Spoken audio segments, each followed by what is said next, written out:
Syiar Islam yang mula larut dalam kehidupan masyarakat Jawa pada abad ke-11 membawa nama Jawa dikenali sebagai destinasi ilmu. Kesahihannya dibuktikan lagi menerusi koleksi kitab suci Al-Quran lama dan juga Al-Quran tulisan tangan ulama terkenal Indonesia, Allahyarham Kiai Hasan Muhammad Basri.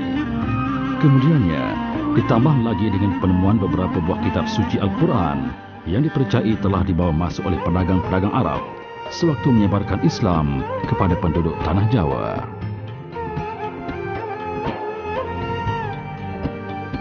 Islam di Pulau Jawa ini masuk dari Hindia belakang.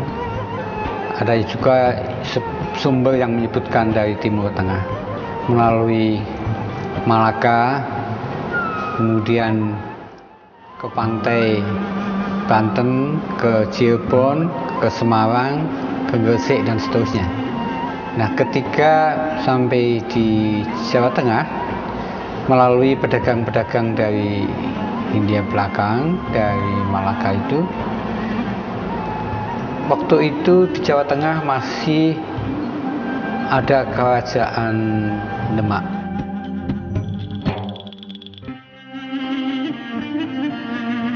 Masjid Tegal Sari ini antara masjid yang banyak mengungkap tabir sejarah kedatangan Islam di Pulau Jawa. Bagi mereka, rumah Allah yang dibina sepenuhnya dengan kayu jati oleh Kiai Hasan Muhammad Basri pada tahun 1760 ini adalah bukti kesungguhan masyarakat Jawa dalam menebarkan syariat dan mengukuhkan ukhuwah Islamiyah di Nusantara.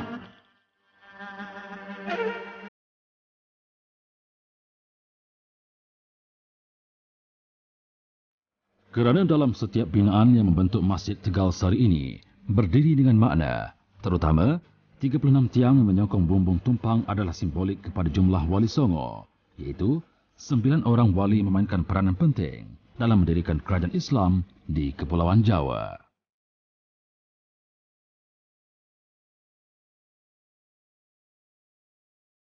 Perkembangan Islam di Pulau Jawa, khususnya di Jawa Tengah ini, dibantu oleh para penyiar agama yang kita kenal dengan sebutan Wali Songo. 9 orang wali, dan 9 orang wali ini menggunakan pendekatan budaya. Wali Songo merujuk kepada 9 orang yang telah mencapai satu tingkat makrifat dalam mendekatkan diri kepada Allah Subhanahu wa Ta'ala. Wali ini adalah Maulana Mari Ibrahim, Sunan Ampel, Sunan Giri, Sunan Bonang, Sunan Darajat, Sunan Kalijaga, Sunan Kudus, Sunan Muria, dan Sunan Gunung Jati. Kesemua wali ini tidak hidup dalam waktu yang sama, tetapi mereka mempunyai kaitan rapat dan hubungan darah. Walaupun begitu, Wali Songo lebih dikenali sebagai penyebar agama Islam di tanah Jawa pada abad ke-14. Di Jawa Timur, hanya 5 daripada 9 wali sahaja yang menjalankan usaha mentarbiahkan penduduk di sini. Biarpun mulanya agak sukar, tetapi dengan pendekatan Islam itu mudah, Wali Songo berjaya mengakhiri penguasaan kebudayaan Hindu-Buddha yang telah berakar umbi dalam kehidupan masyarakat Jawa dan rumpun Melayu. Dari sinilah bermula satu peradaban baru di Kepulauan Jawa.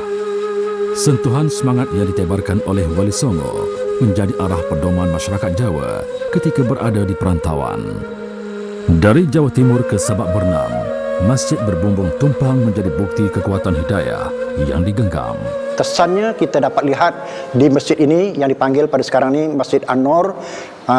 Kesan-kesannya, ukiran-ukiran yang ditinggalkan itu adalah daripada orang kita Jawa, daripada tanah Jawa, ya. Sebagaimana yang ukiran di dodok besi di atas sana itu adalah ukiran orang kita Jawa, dan yang di mihrab sana itu juga ukiran-ukiran orang kita Jawa. Yang uniknya masjid ini, segala-galanya dibuat dengan tenaga manusia, tenaga 4 kerat.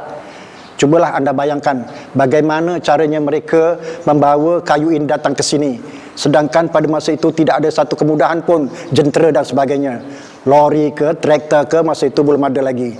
Semuanya manual, 4 kerat, tenaga 4 kerat. Tetapi dengan gigihnya orang tua-tua dulu untuk nak mengembangkan agama, untuk mendidik anak-anaknya di sini pelajaran agama, mereka sanggup bergotong royong bertahun-tahun.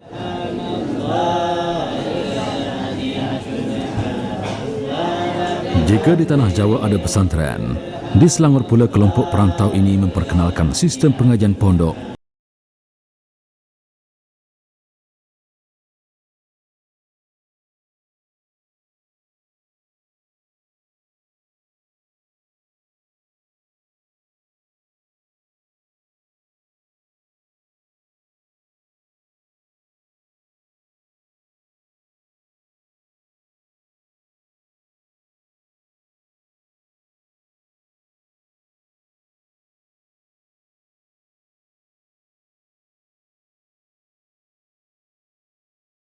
Mana ada misalnya setiap etnik besar yang ada di Indonesia semua ada di Malaysia. Sebut saja orang-orang dari Sumatera yang ada di Malaysia, orang Mendeling, orang Aceh, orang Kampar, orang Minangkabau, orang Palembang dan sebagainya. Semua ada di Malaysia. Kampung-kampung mereka semua ada. Dan mereka datang bukannya baru. Mereka datang dalam abad 19 dan sebelum itu lagi mereka datang dan berulang-alik. Sebab apa? Sebab Malaysia ni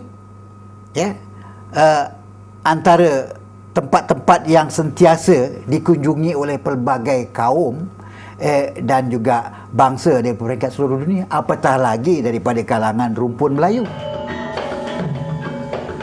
Dari lipatan sejarah, persaudaraan antara masyarakat Jawa dengan penduduk di tanah Melayu bukanlah cerita baru. Apatah lagi, kisah keris Taminsari yang dihadiahkan kepada Laksmana Hantua, sehinggalah perkataan keris yang meminjam bahasa Jawa, masing-masing ada semangatnya. Malaysia memiliki tradisi membukukan produk bangsanya. Bangsa Indonesia belum. Bangsa Indonesia belum.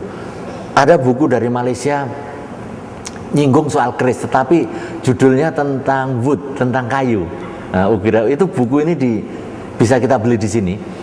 Orang Malaysia memiliki ahli-ahli ukir yang bagus juga, yang sangat halus dengan motif-motif handle-handle keris yang Jawa Demam, kemudian yang burung cangak dan yang lainnya itu. Jadi sama, tidak ada bedanya.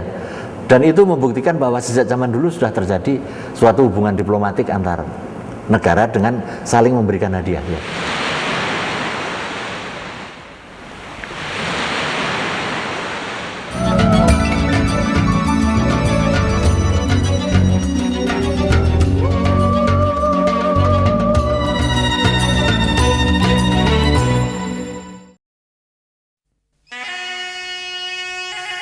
Selain daripada keris, pencak silat juga telah sekian lama hidup di alam Melayu atau Nusantara.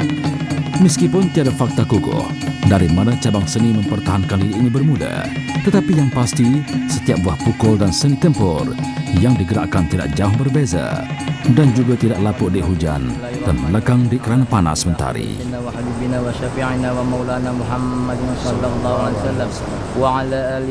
Masing-masing mempunyai persamaan, baik dari segi pakaian, aturan tertib membuka gelanggang, sehinggalah kepada latar suasana yang mengiringi motif gerakan.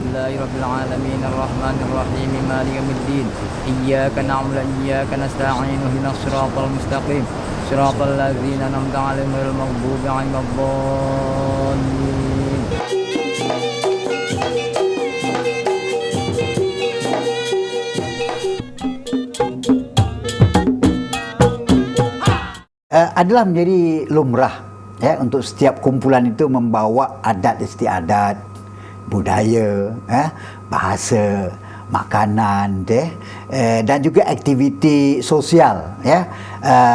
Sebab apa yang penting pada mereka ialah untuk merapatkan hubungan. Apatah lagi dalam kalangan masyarakat Jawa.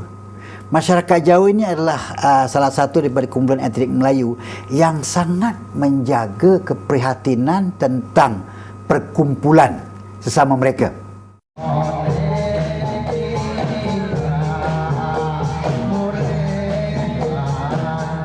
Sekali imbas gerak tari pahlawan berkuda ini saling tak tumpah dengan persembahan kuda kepang di Johor. Kerana dari Kepulauan Jawa dibawa belayar ke tanah Melayu, kemudiannya menjadi permainan waktu senggang yang diwarisi dari satu generasi ke satu generasi.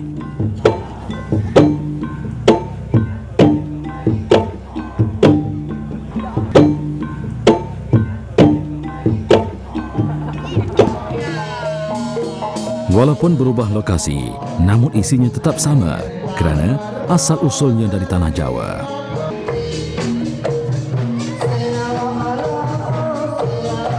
Disebabkan tidak bercanggah dengan latar kehidupan setempat, membuatkan sisi budaya Jawa dapat diterima.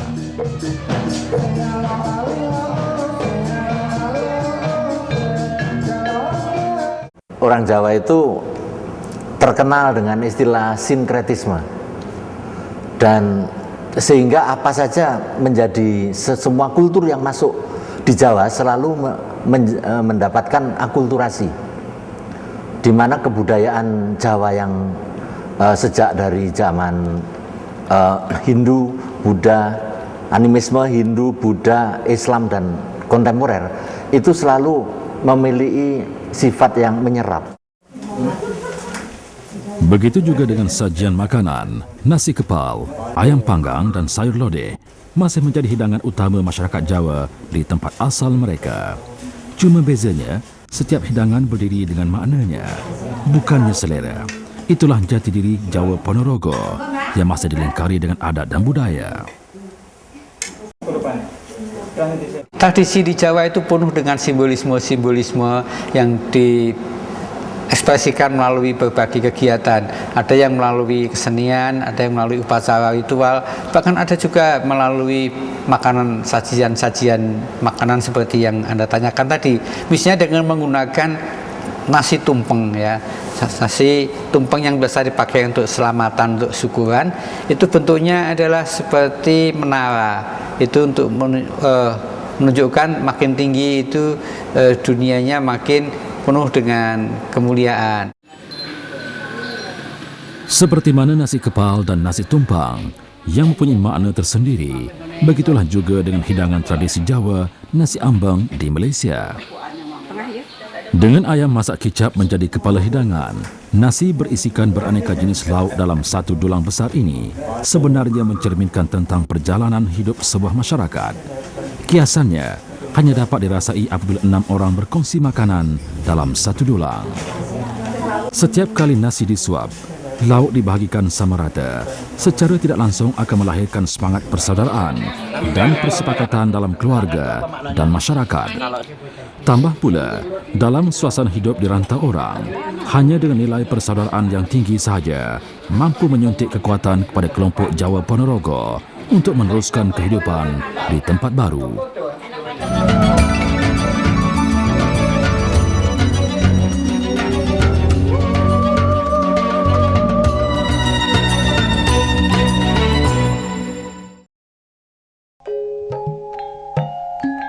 Walaupun begitu, tidaklah semua warisan yang dibawa dari Jawa kekal dalam latar budaya generasi pelapis mereka di Malaysia. Umpamanya, pakaian, ada yang semakin terhakis tak kurang juga yang ditolak, terutama yang tidak menepati tuntutan adat dan agama. Walaupun begitu, ada juga yang terus dipertahankan seperti gamelan, mungkin kerana namanya yang diambil dari bahasa Jawa, menyebabkan irama tradisional ini sebati dengan pewarisnya di Malaysia.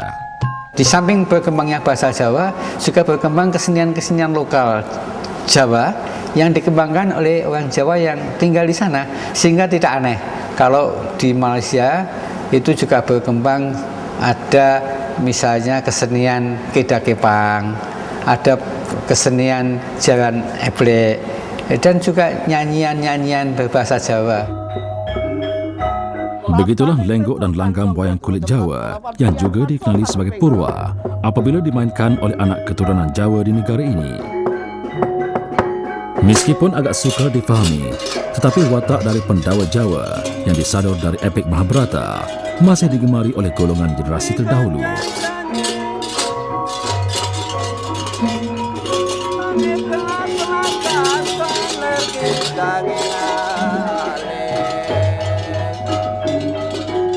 Ini mungkin kerana kelompok warga emas berketurunan Jawa khususnya di Selangor dan Johor lebih dekat kepada cerita-cerita yang diperturunkan oleh datuk nenek di tanah Jawa.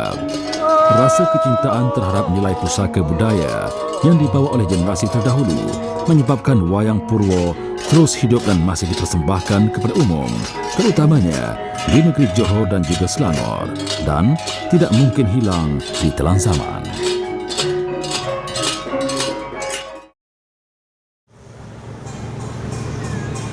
Sebagaimana mekarnya budaya Jawa yang berakar umbi di kota Riau, Ponorogo, buktinya ramai anak muda di sini mempunyai kemahiran untuk membuat alat muzik gamelan, terutama sekali untuk menghasilkan bonang, iaitu alat muzik terpenting dalam himpunan alunan gamelan, kerana setiap satu bonang menghasilkan melodi pokok yang berbeza.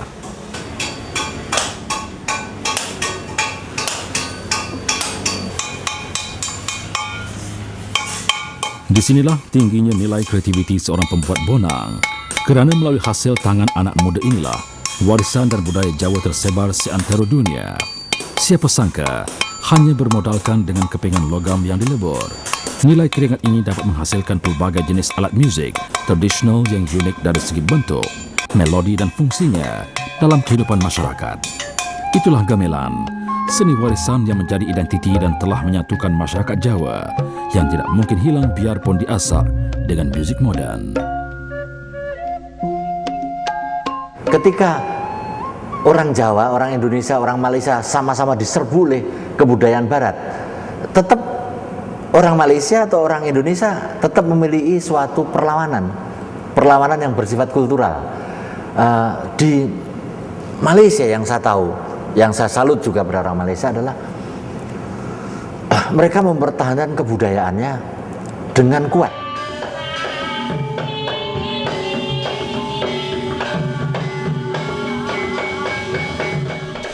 Walaupun di mana bumi dipijak, di situ langit dijunjung. Namun bagi masyarakat Jawa, tradisi adat dan budaya tidak boleh dijual beli. Inilah harta warisan yang menyebabkan mereka menjadi sebahagian penduduk dunia yang unik.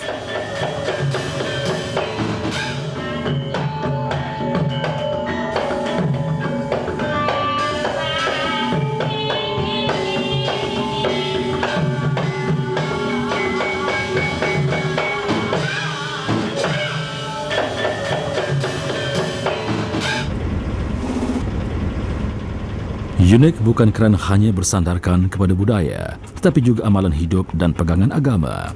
Sebab itulah, walaupun orang dagang, tetapi mereka disenangi oleh penjajah Inggeris kerana sifat rajin dan kemahiran yang dimiliki. Mengapa Pak Cik berhijrah ke sini? Dia kata Pak Cik datang sini sebab nak buka negeri. Nak buat negeri. Jadi di sini konsep negeri itu adalah satu konsep yang memang tidak mudah difahami oleh orang bukan Melayu khususnya. Kerana orang Melayu memahami perkataan negeri itu tidak semestinya sebuah negeri yang besar. Tapi kadang-kadang halaman rumah pun dipanggil negeri. Jadi saya pun tanya pada Pak Cik itu, apa maksud Pak Cik ni buka negeri? Negeri itu besar. Oh tidaklah, kata. Maksud Pak Cik buka negeri nak meneroka tanah.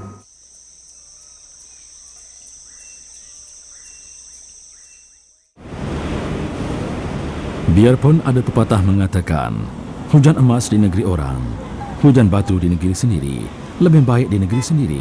Tetapi situasinya berbeza dengan penghijrahan masyarakat Jawa ke tanah Melayu. Penindasan pihak penjajah dan desakan hidup yang melanda menyebabkan masyarakat Jawa terpaksa meninggalkan tanah seawal abad ke-18 lagi. Biarpun berat untuk melangkah pergi, tetapi disebabkan kedatangan mereka disambut baik oleh penduduk tanah Melayu, akhirnya masyarakat Jawa menjadi sebahagian daripada rakyat Malaysia yang membangunkan negara.